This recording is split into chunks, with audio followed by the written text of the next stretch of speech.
I'll talk about that next week. We got the holiday weekend here coming up, and a lot goes into that. Not only a busy weekend for me, but this weekend, Indians, Kansas City, Buckeyes, and Navy. You know, Ohio State looking to kick off what they thought was going to be a much different type of season with Braxton Miller getting ready to set some records, and the Buckeyes hoping to make some ground here and get themselves into that first playoff, the first season, all new stuff. Well, everything changed 2 weeks ago when Braxton Miller went down on a Monday afternoon throwing an out pattern, and now everything's changed. And now you've got the redshirt freshman, J.T. Barrett, never taken a collegiate snap. But I got to remind you guys, Dan Wismar, he brought it up the other day, and it's I think it's a telling statistic when you look at the experience level. When Kenny Guyton made his first appearance for the Buckeyes, replacing Miller when he was injured, he had a whole 2 practice throws with the D. And I'm not talking about snaps. I'm talking about actual passing plays and throws. Two. That was his level of experience, because it was all about getting the starting quarterback ready at that time. Meanwhile, in the offseason this year, and this is before Miller got hurt, not sure whether he was going to be able to come back or not, Barrett's had over 300. So he's more physically prepared and mentally prepared than Kenny Guyton was. Does that mean he'll do as well as Guyton? I have no idea. If he does, then the Buckeyes will be in better shape than a lot of people think they do. And I think Barrett's going to do better than a lot of people think. But I think you lose a game, maybe 2 along the way, because of the inexperience. You've got a lot of youth in a lot of other places there. They still got questions on the backside of the defense as well, just because you got a lot of guys filling holes there. Gonna be interesting. This weekend's gonna be kind of a work in progress to see what the Buckeyes have going on. I see Cardell Jones over there, Vashon in the chat room asking about him. I don't know why things changed, because Cardell Jones was ahead of Barrett earlier in the offseason, and they made that change looking to change the backup quarterback. Turned out that it ended up affecting the starting quarterback role, but I'm not sure what the deal is there too, although I do believe you're going to see both quarterbacks Saturday. I think it's a good chance to get both quarterbacks in there. You got to win the game, though. Keep in mind, Navy, we talked about it, a few years back, Navy nearly beat Ohio State back in 2009. So the Buckeyes have to make sure they win this game. But I do think, just listening to Urban Meyer say even before Braxton, how there was very little separation between Barrett and Cardell Jones, you've got to think that the book is not closed on Barrett being the quarterback for sure. But man, a lot about him I like, and you got to remember that's Urban's guy, man, and he's going to get a chance to see. A lot of Urban's guys are going to go. We talked with Dan about that. He's got 12 of the starters here are guys that he's brought in. Looking at the skill positions, that's where I'm excited to see what these Buckeyes can do. I've had a thing for Dontre Wilson since before he started his college career. I thought, man, this guy he's got all the potential in the world, and he had the speed, lightning playmaker, and he added 20 pounds. He bulked up his frame here in the offseason because he was too light. He was like a $171 or something like that at the end, and was soaking wet at the end of last season. And so they add a little bit of beef to him too. But you've got him and Jalen Marshall, and you've got Corey Smith and Michael Thomas, and of course you got Evan Spencer and Devin Smith. So those guys are good wide receivers, but playmakers like Wilson, I want to see him get mixed into this offense. I think we've only just touched the surface. We saw a little bit last year, but he's one of those guys that when you watch him on Saturday, it's like watching a video game guy out there. So we'll see, but that's one of the biggest guys that I'm looking forward to see. And of course, I want to see how Barrett leads this team. I think Barrett's got a great tight end, Jeff Herman, to lean on there. One of the better receivers catching the ball coming back for Ohio State anyway there. And so I think that he'll have kind of a safety blanket there. He'll have some playmakers here. Don't forget, Barrett can make plays too. Very, very experienced with his legs, and that was part of how he made his hay too. So we'll see his first chance to look. I think a lot of guys, I know you can't judge everything off of one game, but just like I said about the Browns in Pittsburgh, once we all see them play, then you can start getting an idea of what you think this team can and can't do, but you got to see them out there for the first time for real up against somebody else. On defense, defensive line, clearly the strength of this team, and you're going to get to see Larry Johnson's fingerprints all over this.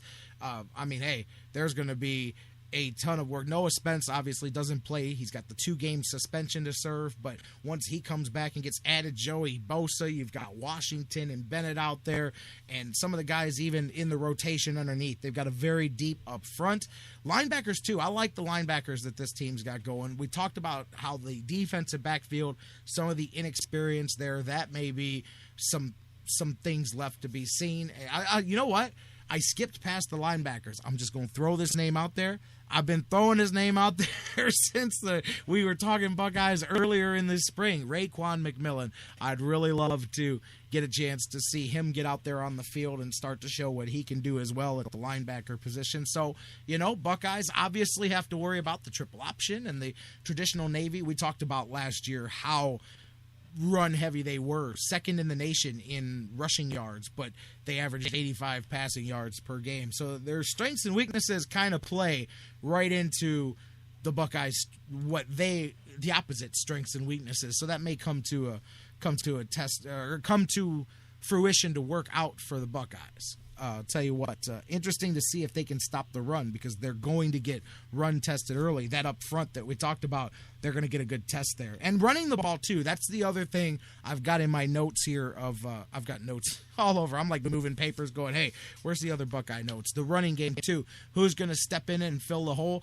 1,600 yards nearly, 18 touchdowns from Carlos Hyde needs to be replaced. And he did that, by the way, after sitting out the first 3 games. So now Buckeyes have the opportunity to see some of his replacements. Ezekiel Elliott was somebody from the beginning of the offseason that somebody thought would step right in there, but injuries have let some other guys creep in. Beyonce Dunn, Warren Ball, Rod Smith. Don't forget about Rod Smith. He's a 5th-year senior with some experience, and they've got the freshman Samuel out there as well, too. So who's going to be able to – I think, to be honest with you, I think all of the running backs are going to get a decent bit of work. I'm not saying they're going to split it evenly, but I think you're going to get to see a bit of all of them. So that's going to go in part of this too, as they, teams aren't finished products. Browns, Buckeyes, doesn't matter what it is. The team on East Lake North tonight, high school, they're not finished in game 1. So you start to get an idea for what you do good and for what you need to work on. And good coaches build around your strengths while in practice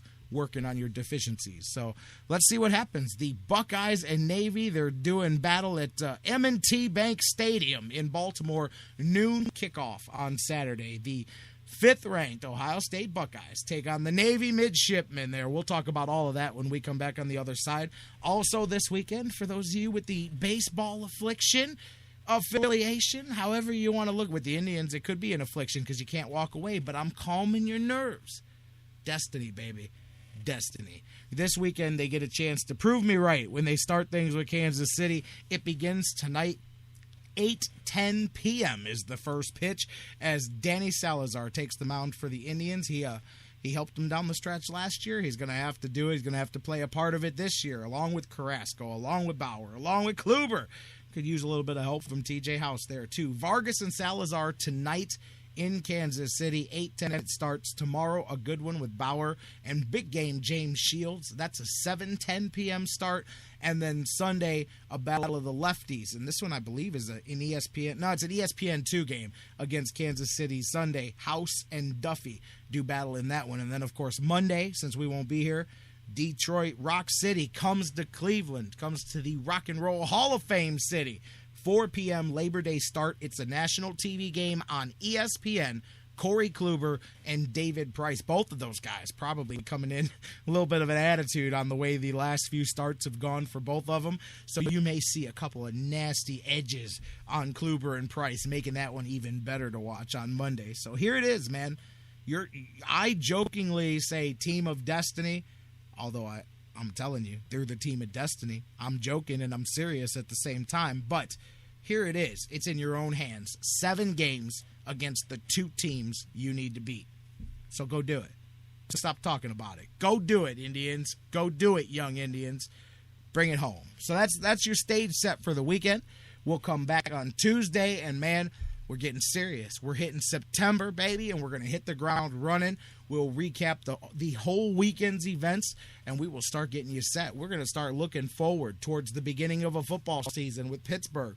We'll get looking at the Buckeyes here, catch up with Dan Wismar next week. We're going to have all the usual suspects setting the stage for the first week of the NFL. Looking back at the first week of college, looking at the Indians as destiny rolls on. Going to be fun when we come back here on Tuesday, guys. I can't wait. So enjoy your weekend, enjoy your holiday, and most importantly, come on back and talk to me about all of it on Monday. Let's do the Sports Fix thing, the September thing, right here on Tuesday. Don't forget, not here on Monday, back here live on Tuesday, same bat time, same bat channel, live at noon, right here on the Sports Fix. Before I go, I'm going to go to you and give you the last opportunity to have the last word for the week on the Sports Fix. Caller, you get to end the show. What's happening? J-Rocc Daddy. LG Daddy, what's up, man? Big week coming up there for Cleveland sports, man. Just like you're talking, Cleveland Indians, 5.5 games out.